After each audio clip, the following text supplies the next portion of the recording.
அருட்பெரும் ஜோதி அருட்பெரும் ஜோதி தனிப்பெரும் கருணை அருட்பெரும் ஜோதி அருட்பெரும் ஜோதி அருட்பெரும் ஜோதி தனிப்பெருங்கருணை அருட்பெரும் ஜோதி. எல்லா உயிர்களும் இன்புற்று வாழ்க, வள்ளல் மலரடி வாழ்க வாழ்க.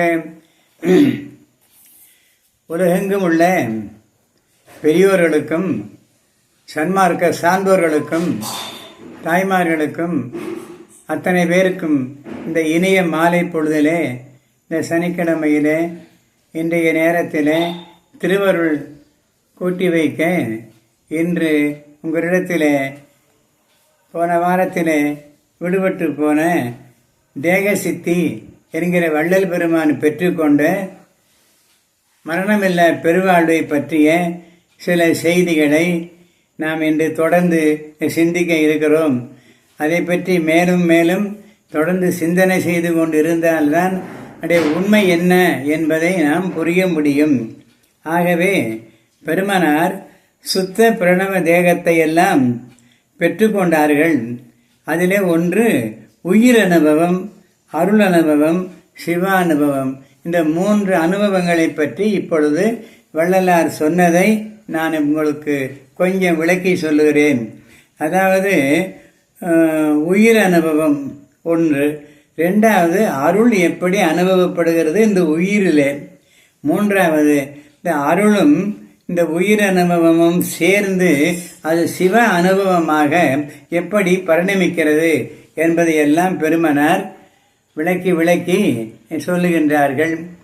பொத்திய மூல மலப்பிணி தவிர்க்கும் பொருள் அனுபவம் ஆவதற்கு, பொத்திய மலப்பிணி தவிர்க்கும் மூல மலப்பிணி தவிர்க்கும் பொருள் அனுபவம் அதற்கு பத்தியம் உயிரின் அனுபவம். இதனை பற்றற பற்றுதி இதுவே என்று பெருமான் பாடுவார்கள். திருஞான சம்பந்தர் தனக்கு அருளியதாக இந்த செய்தியை பெருமான் விளக்கி சொல்லுகிறார்கள். அதாவது தத்துவ நிலைகளை தனித்தனி ஏறி பரநாதமாய் தலத்தே, தத்துவ நிலைகள் ஒவ்வொன்றாக கடந்து ஏறி பரநாதமான் தலத்தே ஒத்து வந்து அதன் மயமாய் நின்னை நீ இன்றி ஒற்றிடில் உயிர் அனுபவம். கொஞ்சம் நிரலாகத்தான் இது பார்ப்பதற்கும் உங்களுக்கு கேட்பதற்கும் இருக்கும்.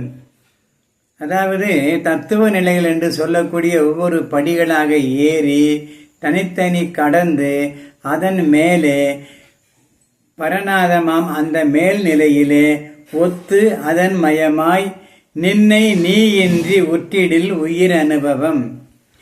முதலில் தத்துவமணிய தத்துவமத்தனையையும் தனித்தனியாக கடந்து ஏறுதல் ஒன்று. இந்த பாடலினுடைய சுருக்க கருத்து என்னவென்றால், தத்துவம் அனைத்தும் தனித்தனியாக கடந்து ஒவ்வொன்றாக கடந்து மேலேறுதல். 2வது தனிப்பரநாத தலத்திலே ஒத்து இருத்தல், உயிர் அனுபவத்தோடு அருள் அனுபவம் பெற்றிட அதற்கிசைய ஒத்து இருத்தல். 3வதாக தன்மயமாய் தன்னை தான்றி, தன்மயமாய் தன்னை தானின்றி அவனாக அன்பினால் ஆக்கிக் கொள்ளல். தன்னை மறந்து அருளமுதம் ஒன்றுதேக்கும் தகையுடையார் கூட்டம் சார்ந்து என்று வள்ளலார் ஒரு இடத்திலே இதை குறிப்பிடுகிறார்கள். தன்னை மறந்து அருளமுதம் உள்ளக்கூடிய நிலையிலே உள்ள தகையுடையார், தகுதியை பெற்ற சுத்த சன்மார்க்க ஞானிகள் என்று எடுத்துக்கொள்ளலாம். தன்னை தான் என்று நான் கிடையாது, அவன்தான், அந்த அருட்பெருஞ்சோதி ஆண்டவர்தான் என்று அன்பினாலே தன்னைத்தானே அப்படி நினைத்து ஆக்கிக் கொள்ளுதல். இது சாத்தியப்படுமா என்றால் அனுபவஸ்தர்களுக்கு, அருளை கொஞ்சம் கொஞ்சமாக அனுபவித்த பெருமான்களுக்கு அது சாத்தியப்படும். இவை 3ம் ஒன்றை ஒன்று தொடர்ந்து வரும். முதலிலே தத்துவம் அனைத்தும் தனித்தனி கடந்து ஏறுதல், 2வது தனிப்பர நாதமாம் தலத்தில் ஒத்து அங்கு இருத்தல், 3வது அதன் மயமாய் தன்னை தானின்றி அவனாகவே ஆக்கி அன்பினால் ஆக்கிக் கொள்ளுதல். இவை 3ம் ஒன்றை ஒன்று தொடர்ந்து வரும். தத்துவம் அனைத்தும் தனித்தனி ஏறுதல் எனும் அனுபவம் சாதகருக்கு முதலிலே வர வேண்டும். அப்படி வந்த பிறகு இந்த தத்துவங்கள் மூவகைப்படும் என்பதை சாதகர்கள் உணர்ந்து கொள்ள வேண்டும். இதில் மலரோன் தத்துவம், மாலோன் தத்துவம், சுத்த தத்துவம் என்று இதிலே ஒரு 3 நிலைகளை வள்ளலார் குறிப்பிடுகிறார்கள். அந்த வள்ளலார் கண்ட சுத்த சன்மார்க்கத்தில் 3 வகை ஒன்று. அதாவது முதலிலே மலரோன் தத்துவம், அதாவது பிரம தத்துவம். இதை விளக்கிலில் பெருகும். இதை நிறைய விளக்கங்கள் சொல்லி நாம் அதை எடுத்து பேச வேண்டி இருக்கும். மலரோன் தத்துவம் என்றால் பிரம தத்துவம் என்பதை மட்டும் நாம் புரிந்து கொண்டால் போதும். மண், நீர், நெருப்பு, காற்று, ஆகாயம் எனும் பஞ்சபூதங்கள் இந்த மலரோன் தத்துவமாக பேசப்படுகிறது. மெய், வாய், கண், மூக்கு, செவி ஆகிய உடம்பில் உள்ள பொறிகள் நமக்கு 5. உறுதல், உண்ணுதல், காணுதல், உயிர்த்தல், கேட்டல் ஆகியவை இதனுடைய பலன்கள் 5. என்னென்ன? மெய், வாய், கண், மூக்கு, செவி ஆகிய உடம்பில் உள்ள ஐம்பொறிகள் 5.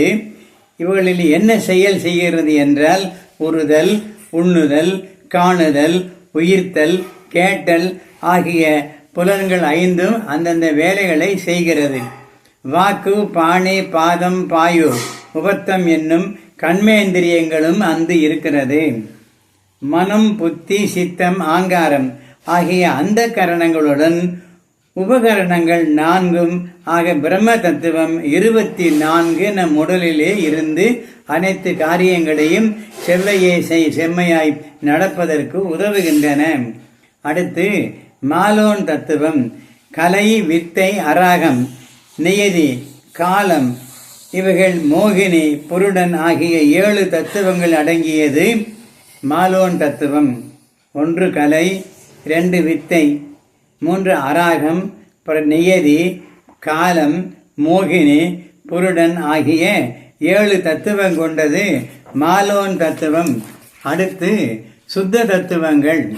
அந்த சுத்த தத்துவங்கள் 1 சுத்த வித்தை, ஈஸ்வரம், சாக்கிரியம், சாக்கியம், விந்து, நாதம் இவ்விதமான தத்துவங்கள் மொத்தம் 36 உள்ளதாக பெருமான் இங்கே குறிப்பிடுகிறார்கள். இந்த 36 தத்துவங்களையும் அவ்வவற்றின் நிலைகளில் நின்று கடந்து மேலே ஏறி நாம் அதை வர வேண்டும். அதை கடக்காவிட்டால் இந்த தத்துவங்கள் நம்மை விட்டு ஒளிந்து போகாது. கடந்து மேலேறி போனால்தான் அந்த தத்துவங்கள் நம்மை விட்டு விலகி ஒளிந்து போகும். அதற்கு ஒரு வழி உண்டு என்பர் நம் பெருமான். இப்படி தத்துவங்களை ஒவ்வொன்றாக கடந்து ஏறி மேல்நிலை அடைவதற்கு ஒரு வழி இருக்கிறது என்று சொல்லுகிறார் நம்முடைய பெருமானார். அது என்ன வழி என்றால், எதிரியை தன்வசப்படுத்துதல் போல, போர்க்களங்களிலே எதிரியை தன்வசப்படுத்துதல் போல நிராயுதபாணியாக்கி அவன் ஆயுதங்களை எல்லாம் கீழே விழுமாறு அடித்து நொறுக்கி தன்வசப்படுத்தி தன்னை அடிபணிந்து வணங்குகிற நிலைக்கு எதிரியை கொண்டு வந்து நாம் கைப்பற்றுகிறோம் அல்லவா? அதுபோல தத்துவங்கள் 36ஐயும் நாம் தன்வசப்படுத்தி கொண்டால் அவைகள் செயலற்று நம்மிடத்திலே அடங்கி நிற்கும். ஒரு பெரிய செயல்தான். எதிரியை வீழ்த்துவதைப் போல இந்த தத்துவங்கள் அத்தனையும் வீழ்த்தி சம்காரம் செய்து அறிவை கொண்டு மனத்தினாலே அவைகளை ஒழுங்குபடுத்தி அவைகளை வீழ்த்தி விடலாம். அப்படி வீழ்த்தி விட்ட பிறகு எதிரி அடிபட்டு வீழ்ந்த பிறகு நமக்கு அவனால் ஒரு ஆபத்தும் கிடையாது. அவனே குற்றுயிரும் குலை உயிருமாக உயிருக்கு போராடி கொண்டிருக்கிறான் அல்லவா? அவனால் நமக்கு ஒன்றும் ஆபத்தில்லை என்று வள்ளல் பெருமான் இந்த தத்துவங்களை எல்லாம் தன்வசப்படுத்தி கொண்டால் அவைகளால் நமக்கு ஒரு சேதாரமும் இல்லை என்று சொல்லுகிறார்கள். இது இலகுவான காரியம் அல்ல. இந்த ஆற்றல் ஆண்டவர் தமக்கு தந்ததாக பெருமான் கூறுகிறார். தத்துவங்கள் அனைத்தையும் தன்வசப்படுத்துதல் மிகப்பெரிய செயல். அது ஆண்டவன் அருளின்றி நம்மால் ஆகாது. ஆகையினாலே இந்த ஆற்றல்களை ஆண்டவர் தமக்கு தந்ததாக கூறுகிறார் பெருமான். மேலும் தன் சுதந்திரத்தால் அனைத்து விதமான தத்துவங்கள் யாவற்றையும் தானே நடாத்து வைக்கின்ற வல்லவத்தையும் தனக்கு அருளி. எல்லா தத்துவங்களையும் தானே நடத்தக்கூடிய மாபெரும் வல்லவத்தினை வள்ளல் பெருமானுக்கு ஆண்டவன் நல்கியதனாலே இவைகளை எல்லாம் என்னால் செய்ய முடிந்தது என்று வள்ளல் பெருமான் இங்கே குறிப்பிடுகிறார்கள். தத்துவங்கள் அனைத்தையும் தன் கட்டுக்குள் வைத்து நடத்த வல்லவன் யார் என்றால் எல்லாம் வல்ல இறைவன் தான். அந்த அருள் வல்லவத்தை தனக்கு தந்தருளுமாறு அன்புடன் அழுதும் தொழுதும் வேண்டியும் வள்ளலார் இறைவனிடத்திலே பெற்றுக்கொண்டார்கள். இது மிகப்பெரிய செயல் அல்லவா? அதை எனக்கு கொடுங்கள். அந்த ஆயுதத்தை கொடுத்தால்தான் இந்த எதிரிகளாகிய இந்த தத்துவங்களை எல்லாம் வெல்ல முடியும். இல்லாவிட்டால் என்னால் வெல்ல முடியாது. தெய்வமே எனக்கு கொடுங்கள் என்று கேட்டு பெற்றுக்கொள்ளுகிறார்கள். அதுக்கு என்ன செய்கிறார் என்றால், நினைத்த போதெல்லாம் நிந்தனையே நினைத்தேன். புருவ மத்தியில் மனம் வைத்து நான் சும்மா இருக்கவில்லை. நினைத்த போதெல்லாம் எனக்கு எப்பொழுதெல்லாம் நினைவு வருகிறதோ அந்த போதெல்லாம், நினைத்த போதெல்லாம் நிந்தனையே நினைத்தேன். நினைப்பற நின்ற போதெல்லாம், நினைவுகள் ஒன்றுமில்லாது நான் இருந்த போதும் என்னை தனியாக்கி நின்கணே நின்றேன். உன் நினைவாகவே எப்பொழுதும் இருந்தேன். என் செயல் என்ன ஓர் செயலும் தினை துணை எனினும் புரிந்திலேன். இது என் செயல் அல்ல, ஒரு சிறிய திணை அளவு கூட நான் இதை செய்ய முடியவில்லை. இவைகள் எல்லாம் சிவன் செய்யலாம் என நான் புரிந்து கொண்டேன். எனக்கு இப்படிப்பட்ட ஆற்றல்களை எல்லாம் கொடுத்தது என்னை தனியாக நினைத்து நான் பிரிந்திருக்கிற சமயமெல்லாம் உன்னையே நினைந்து நினைந்து நினைந்து நான் இருந்ததற்கு காரணம் அது என் செயல் அல்ல, எல்லாம் சிவன் செயல் என்று நான் புரிந்தனன். அனைத்தும் என் அரசே நீ அறிவித்ததே அடிக்கடி உரைப்பதன் நினைக்கேன். நான் பெற்றுக்கொண்ட ஒவ்வொரு அருள் செயலுக்கும், ஒவ்வொரு அத்தனை செயல்களுக்கும் உங்களுடைய அருள்தான் காரணமே என்று நான் வெறுமே பாத்திரம், என்னிடத்திலே ஒன்றுமில்லை. என் அருளை கொடுத்து கொடுத்து ஊட்டத்தை எனக்கு கொடுத்து கொடுத்து குழந்தைகளை தாய்மார்களும் தகப்பன்களும் வளர்ப்பதை போல அருளை சிறுக சிறுக எனக்கு கொடுத்து கொடுத்து என்னை மேல்நிலைக்கு ஏற்றிய எம்பெருமான சிவமே, எல்லாம் உன்னுடைய ஆற்றல்தான், என்னது ஒன்றுமில்லை என வேண்டுவார், முறையிடுவார். தத்துவங்கள் எப்பொழுது நம்பசப்படும் என்றால், இமைப்பொழுதும் இறை சிந்தனை நீங்காது நம் நெஞ்சில் நிலைத்து நின்றால் தத்துவங்கள் அனைத்தும் நம் வசப்படும். இமைப்பொழுதும் நீங்காதான் தாழ்வாழ்க என்றெல்லாம் திருவாசகத்திலே வருகிறதல்லவா? அப்படி இமைக்கின்ற பொழுது கூட எல்லாம் வல்ல இறைவன் சிந்தனையோட நாம் இருந்தால் இது சாத்தியப்படும், அனைத்தும் வசப்படும். பெருமான் தன் சுதந்திரங்கள் அனைத்தையும் சர்வ சுதந்திரராகிய கடவுளிடம் ஒப்படைத்த போது நம்மை சூழ்ந்துள்ள தத்துவங்கள் அனைத்தையும் தன்வசமாக்குவான் இறைவன். தன்னுடைய சுதந்திரங்கள் எல்லாவற்றையும் இறைவனிடத்திலே ஒப்படைக்கும் போது நம்மை சூழ்ந்திருக்கக்கூடிய தத்துவங்களையும் விலக்கி இறைவன் அதை ஏற்றுக்கொள்ளுவார், தன்வசமாக்குவான் என்கிறார் பெருமானார். தத்துவமெல்லாம் தன்வசமாகி, எல்லா தத்துவங்களும் தன்வசமாகி சாகா வரத்தையும் தந்தனை ஏற்றி, அடடா எப்படிப்பட்ட ஒரு செய்தியை பாருங்கள் ஐயா.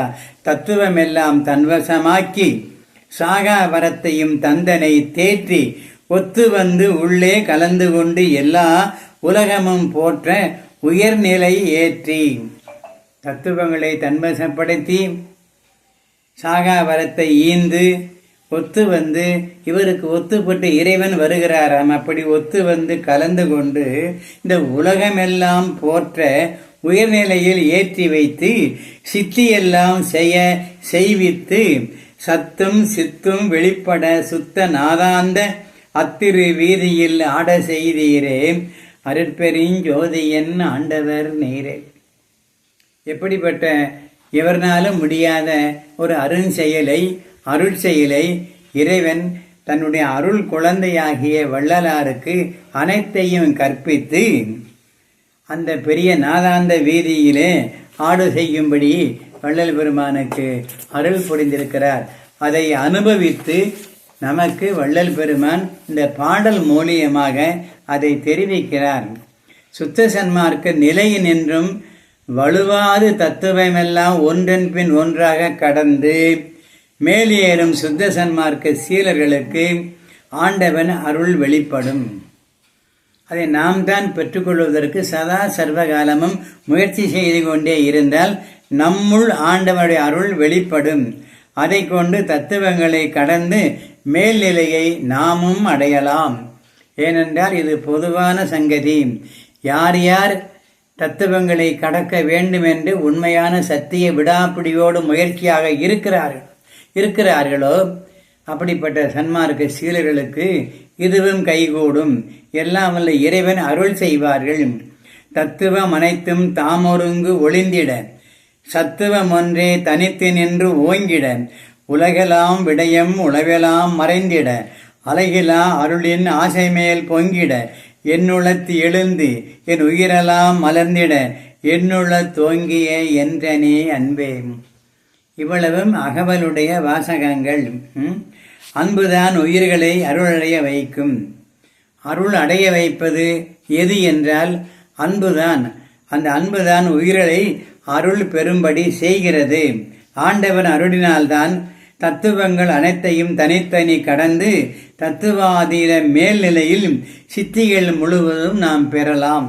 வள்ளலார் பெற்றுக்கொண்டதை நமக்கு சொல்லுகிறார். அதன் மேல் சிவநிலை தெரிந்து கொள்ள செல்லலாம். ஒத்தகன் நிலைக்கண் யாமும் உணர்வும் ஒருங்குற கரைந்து போயினும் என்றெல்லாம் வள்ளலார் அடிக்கடி கூடுவார். இது அட்டகத்திலே வரக்கூடிய உண்மையான ஒரு விளக்கம். தத்துவங்களை கடப்பதற்கு தத்துவ நிலைகளை மறைத்திருக்கும் திரைகள் நீங்க வேண்டும். ஒவ்வொரு தத்துவத்தையும் ஒரு திரை மறைத்து கொண்டிருக்கிறது. அந்த திரை விலகினால் தத்துவங்கள் தானாக விலகி போகும். தத்துவ நிலைகளை தனித்தனி திரையால் அத்திரம் மறைக்கும் அருட்பெருஞ்சோதி. இந்த தத்துவ திரைகளை எல்லாம் தனித்தனி திரைகளாக தொங்கவிட்டது போல நம்மை மறைத்து கொண்டிருக்கிறது. உண்மையான திரைகள் அல்ல, இந்த தத்துவ திரைகள். முயற்சியினாலே விலக்கிக் கொள்ள முடியும். இப்படிப்பட்ட தத்துவ நிலைகளை தனித்தனி திரையால் அத்திரம் மறைக்கும் அருட்பெருஞ்சோதி. அத்திரம் என்பது உள்ளே உள்ள ஜோதியாக அருள் ஜோதியை இந்த தத்துவ திரைகள் மறைத்து கொண்டிருக்கிறது. அத்திரம் மறைக்கும் அருட்பெருஞ்சோதி. இந்த தத்துவ திரை விளக்கம் ஆண்டவனால் தான் செயல்படுத்த முடியும். நாம் என்ன முயன்றாலும் அருள் இல்லாது அணுவளவும் அசையாது. ஆகையினாலே திரைமறைப்பை தீர்த்து திரைமறைப்பெல்லாம் தீர்த்து அருள் பாலித்து தத்துவங்களால் சாதகர்களுக்கு ஏற்படும் துன்பங்களை தீர்த்து அருள்வதும் ஆண்டவனே. இது எல்லாம் அருளால் மட்டுமே இயலும். ஆகவே அருள் பெற நாம் முயல வேண்டும். சாமி சொன்னதுதான், அருள் பெற முயல்க என்று அறைந்த மெய் சிவமே. மெய்யான சிவம் வள்ளல் பெருமானுக்கு, மகனே நீ அருள் பெறுவதற்கு மட்டும் முயற்சி செய்யப்பா, மற்றதெல்லாம் பின்னாடி தானே வரும், சடையை பிடிச்சா சன்னியாசி வர்றார் என்று சொல்வதைப் போல தத்துவங்கள் கணைப்பதற்கு நீ அருளை பெற்றால் அனைத்து தத்துவங்களும் அது ஒன்றன் பின் ஒன்றாக உன்னை தேடிக்கொண்டு வரும் என்று சொல்லுகிறார்கள். அதை போல இந்த தத்துவங்களை எல்லாம் கடந்து மேலேறிய வள்ளல் பெருமான், திரைமறைப்பெல்லாம் தீர்ந்த வள்ளல் பெருமான் தத்துவ சேட்டையும் தத்துவ துரிசும் அத்தகை அடக்கும் அருட்பெருஞ்சோதி என்ற அகவலிலே அடுத்த ஒரு வரிக்கு வருகிறார்கள். துன்புறு தத்துவ துரிசெல்லாம் நீக்கி நல்ல அன்புற இன்புற என்னுள்ளத்து ஏற்றிய விளக்கே. தத்துவ சேட்டையும் தத்துவ துரிசும் அத்தகைய அடக்கும் அருட்பெரும் ஜோதி. துன்புறு தத்துவ துரிசெல்லாம் நீக்கி இன்னல் இன்புற என்னுள்ள தேற்றிய விளக்கே. இன்புற என்னுள்ள தேற்றிய விளக்கே. தேகவனம் நம் உடம்பு பெரிய தேசத்தை போன்றது, இந்த உலகத்தை போன்றது இந்த தேகம். 72,000 நாடி நரம்புகளும் 6 ஆதாரங்களும் அவைகள் உடம்பினுள் நடத்துகின்ற செயல்பாடுகளும் தனித்தனியாக தலை முதல் பாதம் வரையில் நடைபெறும். இதை சக்தி சத்தர்கள் கவனித்து உடம்பை பாதுகாத்து நடத்துகிறார்கள். ஒரு தனி லாக்காவே இறைவன் அதுக்கு ஒதுக்கி இருக்கிறார்கள். அவர்களை நடத்துவது, எல்லாவற்றையும் கண்காணிப்பு சரியாக இருக்கிறதா, நுரையீரல் நன்றாக இருக்கிறதா, கல்லீரல் நன்றாக இருக்கிறதா, இறப்பை சரியாக இருக்கிறதா என்றெல்லாம் கவனித்து நடத்துவதற்கு சக்தி சத்தர்களை எல்லாம் வல்ல இறைவன் ஒவ்வொரு மனித திரேகத்துக்கும் அதை செய்வதற்கு ஏற்பாடு செய்திருக்கிறார்கள். அவர்கள் சக்தி சத்தர்கள் என்று அவர்களுக்கு சத்தர்களும் சக்திகளும் கலந்திருந்து இந்த செயலை ஒவ்வொரு திரேகத்திலும் நடத்தி கொண்டிருக்கிறார்கள். இது வள்ளலார் இறைவனிட்ட கட்டளை என்று சொல்லுகிறார். ஆகவே எவ்வகை தத்துவங்களையும் சக்தி சத்தர்கள் காரணகாரிய திறத்தால் நடத்துகின்றார்கள் என்பது ஆண்டவர் அவர்களுக்கு போட்ட கட்டளை. அதன்படியே செய்து கொண்டு நம்மை வாழ வைத்து கொண்டிருக்கிறார்கள். 6 ஆதாரங்கள் நம்முடைய உடம்பிலே இருக்கிறது. அதிலே ஒன்று மூலாதாரம், 2வது சுவாதிஷ்டானம், 3வது மணிபூரகம், 4வது அநாகதம், 5வது விசுத்தி, 6வது ஆக்ஞாயம். இது 6 ஆதாரங்கள் என்று இந்த உடம்புக்கு ஆதாரம் என்ற நிலையாக இந்த உடம்பு இருப்பதற்கு, ஒரு பிடிப்பாக இருப்பதற்கு ஆதாரமாக இருப்பவை இந்த 6. அதிலே இந்த மூலாதாரம் என்பது முதுகுத்தான், அதாவது நமது மலவாய். இது உடலுக்கு முதல் ஆதாரம். இது மண் தத்துவம் உடையது. நம்முடைய ஆசனவாயாக இருக்கக்கூடிய அதுக்கு பெயர் மூலாதாரம் நம்மளுக்கு என்று பெயர். ஆசனவாய்க்கு பெயர் என்ன? மூலாதாரம். இது எருவிடும் வாசலுக்கும் கருவிடும் வாசலுக்கும் இடையிலே உள்ளது. இது மண் தத்துவம். 6 ஆதாரங்களில் நாள் ஒன்றுக்கு 21,600 மூச்சுக்காற்றுகள் உள்ளும் புறமும் நம்மை உயிரோடு வாழ வைத்துக் கொண்டு நடந்து கொண்டிருக்கிறது. தினப்பிரதியும் காலை 6 மணி முதல், அதாவது 6:40 மணி முதல் 600 மூச்சுகள் இந்த மூலாதாரத்திலே காலையிலே நடக்கிறது. அதன் பிறகு சுவாதிஷ்டானம், அதிலே 6:41 முதல் பகல் 1:20 வரை 6000 மூச்சுக்கள் நடந்து கொண்டிருக்கிறது. அதன் பிறகு நாவி என்று சொல்லக்கூடிய இந்த கொப்புள் ஸ்தானம், அதற்கு மணிபூரகம் என்று சொல்லுவார்கள். இங்கு 1:20 முதல் 8 மணி வரை, இரவு 8 மணி வரை 6000 மூச்சுக்காட்டுகள் அந்த கொப்புள் ஸ்தானத்திலே நடக்கும். அதன் பிறகு இருதய கமலமாகிய அநாகதத்திற்கு சென்று இரவு 8:01 முதல் இரவு 2:40 வரை ஒரு 6000 மூச்சுக்காற்றுகள் உள்ளே நடந்து கொண்டிருக்கிறது. அதன் பிறகு கண்டம் என்று சொல்லக்கூடிய இந்த விசுத்திக்கு அந்த காற்று சென்று இரவு 2:41 முதல் 3:46 வரை 1000 மூச்சுக்காற்றுகள் இந்த கண்டமாகிய கழுத்து பகுதியிலே நடைபெறுகிறது. அதன் பிறகு இரவு 3:47 முதல் 4:53 வரை ஒரு 1000 மூச்சுக்காற்றுகள் அங்கே நடக்கிறது. அதன் பிறகு காலையில் சகசிராகாரம் சக்கரத்தில் கிட்டத்தட்ட 4:54 முதல் 6 மணி வரையில் ஒரு 1000 மூச்சுக்காற்றுகள் இந்த சகசிராகாரத்திலே நடக்கிறது. அதன் பிறகு இந்த மூச்சுக்காற்றானது மறுபடியும் மூலாதாரத்துக்கு தலைமையிலிருந்து கீழே இறங்கி வந்து மூலாதாரத்தை அடைகிறது. அந்த இறங்கி வந்த காற்று மூலாதாரத்தை அடைந்த பிறகு மறுபடியும் அதே போல ஒவ்வொரு நாளும் நாம் உயிரோடு வாழ்வதற்கு இந்த 6 ஆதாரங்களில் உள்ள மூச்சு காற்று மேலே சகசிராகாரம் வரைக்கும் ஏறி ஒவ்வொரு ஸ்தானங்களாக இறங்கி இந்த கண்டத்துக்கு வந்து தலையிலிருந்து இறங்கி மறுபடியும் மூலாதாரத்துக்கு வந்து மறுபடியும் ஆரம்பித்து இந்த தலைவரைக்கும் வந்து ஒவ்வொரு நாளும் இப்படி 21,600 மூச்சுக்காற்றுகள் இந்த உடம்பை ஒவ்வொரு நாளும் சாகாமல் வைத்து கொண்டிருக்கிறது. இதுதான் உண்மை. இத்துடன் நம் உடம்பிலே மண்டலங்கள் இருக்கிறது. அதிலே அக்னி மண்டலம் ஒன்று, அதான் சூரிய ஆதித்த மண்டலம் என்று சொல்லுவார்கள். அதன் பிறகு சந்திர மண்டலம் ஒன்று, அதன் பிறகு அக்னி மண்டலம், ஆதித்ய மண்டலம், சந்திர மண்டலம் என்று 3 மண்டலங்களை வள்ளலார் சொல்லுகிறார்கள். ஒன்று அக்னி மண்டலம், அதாவது ஆதித்ய மண்டலம் என்று பெயர். அடுத்தது சந்திர மண்டலம், இப்படி 2-3 மண்டலங்கள் இருக்கிறதுல இந்த 3 மண்டலங்கள் முக்கியமானது. அத்துடன் தச நாடிகள் என்று சொல்லப்படுகிற 10 நாடிகளும் இடைவிடாது இயங்கிக் கொண்டிருக்கின்றன. தசம் என்றால் 10.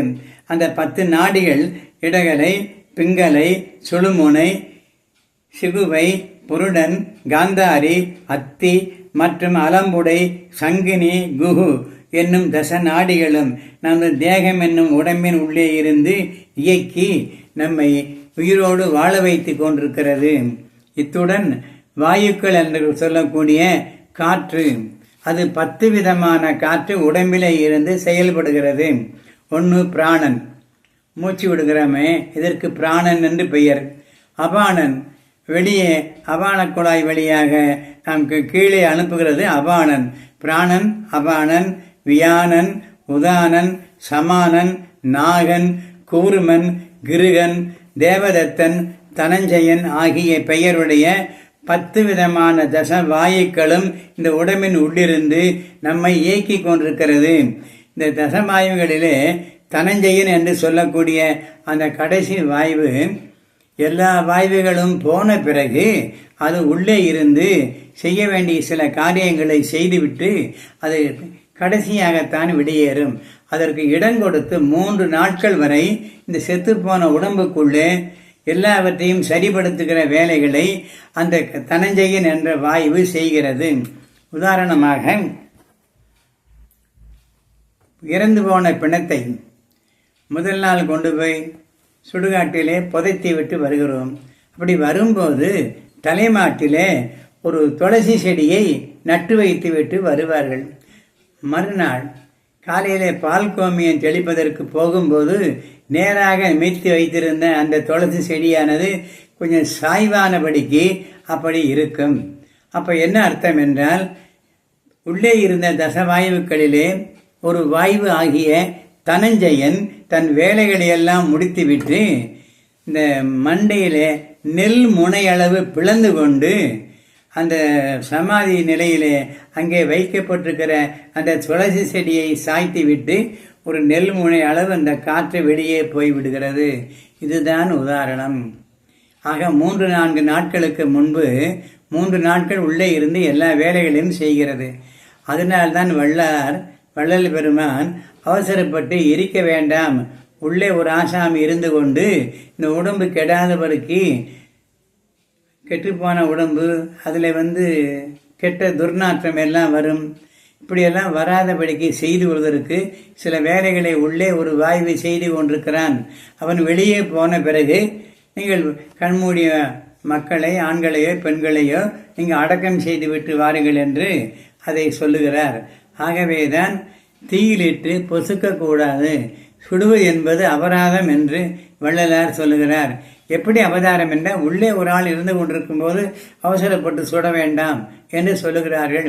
பிணத்தை சுடும்போது அந்த தசவாயு வெளியேறிய வாயு அந்த தனஞ்சயன் படாத பாடுபட்டு அந்த பிணத்தை எழுந்து நிற்க வைப்பார்.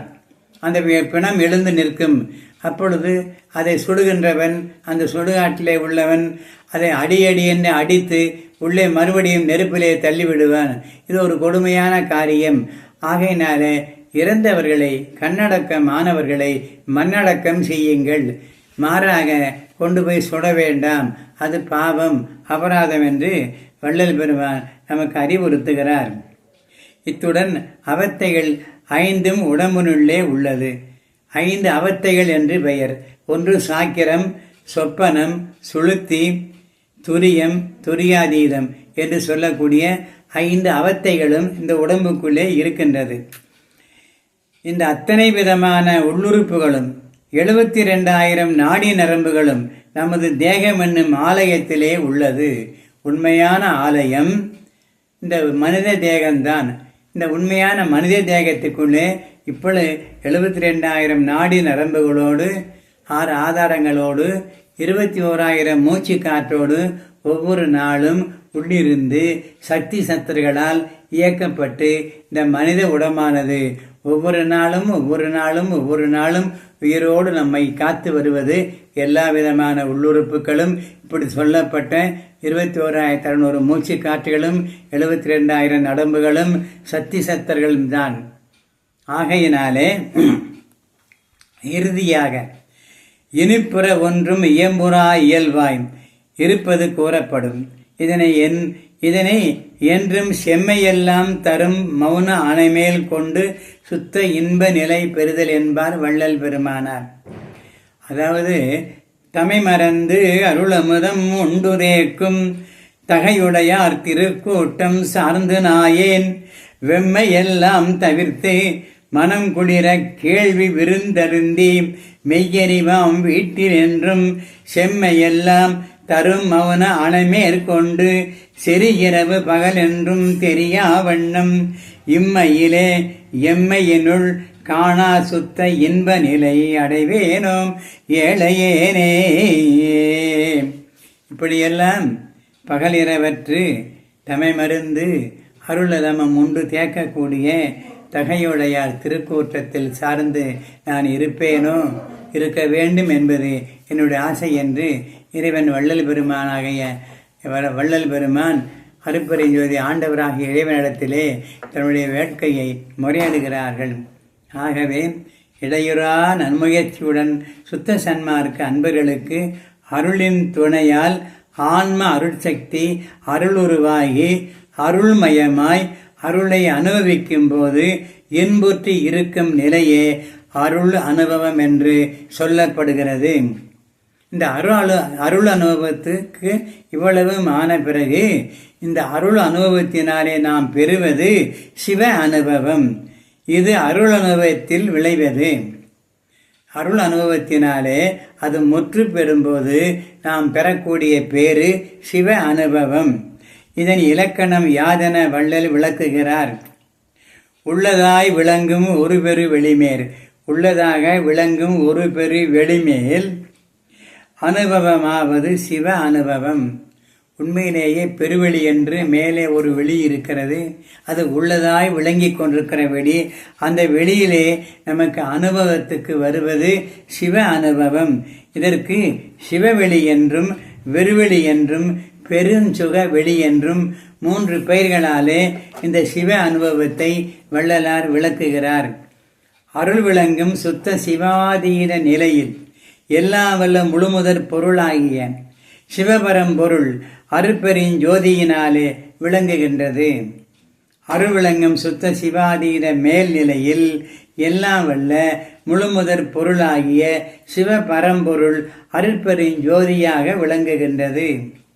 அருள் அனுபவத்தில் இன்புற்றிருந்த ஆன்மா அருளுருவான சிவத்துடன் கலப்புற்று சிவமேயாகி சிவமயமாய் சிவம் விளங்கும் இடமெல்லாம் சிவவெளியாய் நிறைந்து விளங்குவதுதான் சிவ அனுபவம். எல்லாம் மேலாக உள்ள அந்த சிவத்தை அருள் விளங்கும் தலத்திலே அடைந்து நாம் அதை பெற்றுக்கொள்வது சிவ அனுபவம். சிவ அனுபவம் பெற்றவர்களின் அறிவு கடவுள் அறிவாக இருக்கும். அந்த சிவானுபவத்தை பெற்றுக்கொண்ட இந்த அருள் செல்வர்களுடைய அறிவு கடவுள் அறிவாக இருக்கும். செய்கை கடவுள் செய்கையாகவே இருக்கும். அனுபவம் கடவுள் அனுபவமாகவும் செய்கை கடவுள் செய்கையாகவே இருக்கும். பெருமனார் இறைவன் தனக்கு தந்த பெரும் பேற்றினை ஊதூது சங்கே என்னும் பாடலிலே தொடர்ந்து பாடிக்கொண்டு வருகிறார். அன்பர்கள் எல்லாம் அந்த பாடலை படித்திருப்பீர்கள். கைவிட மாட்டான் என்று ஊதூது சங்கே கனகசவயன் என்று ஊதூது சங்கே தூக்கந்தோலைத்தான் என்று ஊதூது சங்கே துன்பந்த வித்தான் என்று ஊதூது சங்கே சிவமாக்கி கொண்டான் என்று ஊதூது சங்கே சித்தம்பலத்தான் என்று ஊதூது சங்கே என்னை சிவமாக்கி கொண்டான் என்று ஊதூது சங்கே. இப்படியெல்லாம் வள்ளல் பெருமான் சிவத்தோடு கலந்து தான் பெற்றுக்கொண்ட அனுபவங்களை இந்த ஊதூது சங்கே என்ற பாட்டிலே கைவிட மாட்டான் என்று ஊதூது சங்கே. யாரு? அந்த கனக சபையான் என்று ஊதூது சங்கே. தூக்கன் தொலைத்தான் என்று ஊதூது சங்கே. துன்பன் தவிர்த்தான் என்று ஊதூது சங்கே. சிவமாக்கி கொண்டான் என்று ஊதுது சங்கே, அந்த சிற்றம்பலத்தான் என்று ஊதுது சங்கே. சிற்சபை என்று சொல்லக்கூடிய சிற்றம்பலத்தில் இருக்கிற அந்த சிவபரம்பொருள் என்னை தன்னோடு சேர்த்து சிவமாக்கி கொண்டது என்று வள்ளல் பெருமான் மகிழ்ச்சியோடு பெருமிதத்தோடு பாடுகிறார்கள். இப்படிப்பட்ட வள்ளல் பெருமானுடைய அருள் ஆற்றல் அத்தனையும் சிற்றுவனாகத்திலே வள்ளல் பெருமான் பெற்றுக்கொண்ட பிறகு அவைகளையெல்லாம் ஒன்று திரட்டி 6 திருமுகளாக்கி முதல் 5 திருமுறைகள் பக்தி மார்க்கமாகவும் 6ஆம் திருமுறை தனித்தெடுத்து இதை பக்குவமான சன்மார்க்கிகள் விடாப்பிடியாக படைத்து இந்த பிறவியிலே நாம் பெற்றுக்கொள்ள வேண்டும் இரவாமையை என்று எண்ணக்கூடிய சன்மார்க்க சீலர்களுக்கு இந்த 6ஆம் திருமுறை மட்டும் போதும். ஆதியிலே எனக்கு அறிவித்தபடியே அத்தனையும் 6ஆம் திருமுறையிலே சொல்லியிருக்கிறேன் என்று வள்ளல் பெருமான் ஒரு பாடலிலே குறிப்பிடுவார். சிவாத்து விதம் வள்ளலார் சிவத்தோடு ஒன்றான நிலை இது. இங்கே தவயோக ஞானி திருமூலரின் பாடலை சிந்திப்போம். சாற்றும் சன்மார்க்கம் தச்சிவ தத்துவ தோற்றங்களான சுருதி சுடர்கண்டு சீற்றமொழிந்து சிவயோக சித்தனார் கூற்றத்தை வென்று குறிப்பறிந்தார்களே. சிவயோக சித்தர்களாய் ஆகிவிட்டவர்கள் கூற்றத்தை வெல்லலாம் என்று குறிப்பை உணர்ந்திருப்பார்கள் என்று திருமூலப் பெருமான் சொல்லுகிறார். தங்கிய சாரூப தானெட்டாம் யோகம் தங்கும் சன்மார்க்கன் தனிலென்று கைகூடாம். தங்கிய சாரூப சாயிச்ச என்று ஒரு 4 பதங்களை சொல்லுவார்கள். அதில் மேலான பதம் தங்கிய சாரூப தானெட்டாம் யோகம், அதாவது 8ஆம் யோக மந்திரத்திலே இது சொல்லப்பட்டுகிறது. தங்கும் சன்மார்க்கன் தனில் அன்றி, இந்த சன்மார்க்க ஒன்றில் மட்டும்தான் இது கைகூடும். தங்கும் சன்மார்க்கம் தனிலன்றி மற்றவற்றில் கைகூடாது. அங்கத்து உடல் சித்தி சாதனர் ஆகுவர். அங்கம் என்று சொல்லக்கூடிய இந்த அங்கத்தினுடைய இந்த உடம்பினுடைய உடல் சித்தி பெற்று சாகாத இருக்கக்கூடிய தந்தரத்தை இவர்கள் பெறுவார்கள்.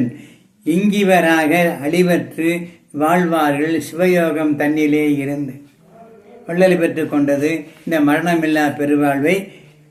இப்படி அட்டாங்க யோகத்திலே சிவாத்துவம் என்ற பகுதியிலே திருமூலப் பெருமான் சொல்லி கொண்டு வருகிறார்கள். இந்த உடம்பில் உள்ள இந்த உடம்பு உள்ள போதே ஆண்டவன் அருளினாலே கருவி கரணங்களை உட்கரணம் வெளிக்கரணமாகிய இவைகளினால் உள்ளும் புறமும் மாசு என்ற குற்றம் அற வேண்டும். உள்ளத்திலும் குற்றம் இருக்கப்படாது, இந்த உடம்பிலும் குற்றம் இருக்கப்படாது.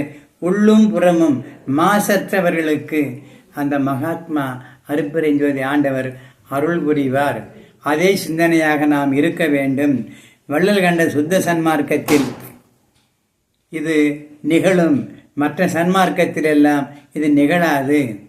இப்பொழுது நாம் பேசிக்கொண்டிருப்பது சுத்த சன்மார்க்கத்திலே உள்ள 87வது பகுதி. இத்துடன் இந்த பகுதியை நிறைவு செய்து நாளைக்கு 88வது பகுதியை நாம் சிந்திப்போம். தொடர்ந்து நான் பேசிக்கொண்டிருந்தாலும் அதை கேட்பவர்களுக்கு புரியாதவர்களுக்கு கொஞ்சம் சங்கடமாக இருக்கும். ஆகையினாலே இதை கொஞ்சம் நாளைக்கு விரிவாக எடுத்து சொல்லுவோம். இன்று வரைக்கும் 88வது இந்த சுத்த சன்மார்க்க பதிவுகள் நடைபெற்றிருக்கிறது. எல்லாவற்றை பற்றியும், சித்தர்களை பற்றியும், வள்ளலாரிடத்திலே அவர் பழகிய பெரியோர்களை பற்றியும், அதே போல மற்ற அன்பர்களை பற்றியும் நல்ல செய்திகளை இந்த 87 பதிவு வரையிலும் நிறைய 1.5 ஆண்டுகளாக பேசி இருக்கிறோம். அத்தனையும் இந்த யூடியூப் சேனலில் இருக்கிறது. அதை பெற விரும்புகிற அன்பர்கள் நல்ல விதமாக இதனை எடுத்து பார்த்து பேசி அதை பெற்றுக்கொண்டும் வாழ்க்கையிலே கற்றுக்கொண்டும் சுத்த சன்மார்க்க நிலை பெற வேண்டும் என்று வள்ளலார் சொன்னதை நான் சொல்லுகிறேன். ஒழிய என் சொந்த சரக்கு நேற்று சொன்னதைப் போல ஒன்றும் இல்லை. என்னுடைய வேலை வள்ளலார் சொன்னதை சொல்வது, எனக்கு விளங்கியதை, முன்னோர்கள் எனக்கு ஞானிகள் சொல்லிக் கொடுத்ததை நினைவுபடுத்தி கொஞ்சம் கொஞ்சமாக அதுக்கு சில நேரங்களிலே விளக்க உரைகளையும் சொல்லுவது என்னுடைய வேலை. ஆகையே வள்ளலார் சொன்னதைத்தான் சொல்லுகிறேன், உரைநடை பகுதியில் உள்ளதைத்தான் சொல்லுகிறேன். ஆகையினாலே சன்மார்க்க சார்ந்தோர்கள் விருப்பம் உள்ளவர்கள் உரைநடை பகுதியை மேலும் மேலும் தினம் தினம் படித்து வந்தால் உங்கள் அறிவு பேரறிவாக மாறும். இது சத்தியம் என்று சொல்லி இன்றைய சொற்பொழிவை நான் நிறைவு செய்கிறேன். அருட்பெரும் ஜோதி அருட்பெரும் ஜோதி தனி பெருங்கருணை அருட்பெருஞ்சோதி. எல்லா உயிர்களும் இன்புற்று வாழ்க, வள்ளல் மலரடி வாழ்க வாழ்க. நன்றி, வணக்கம்.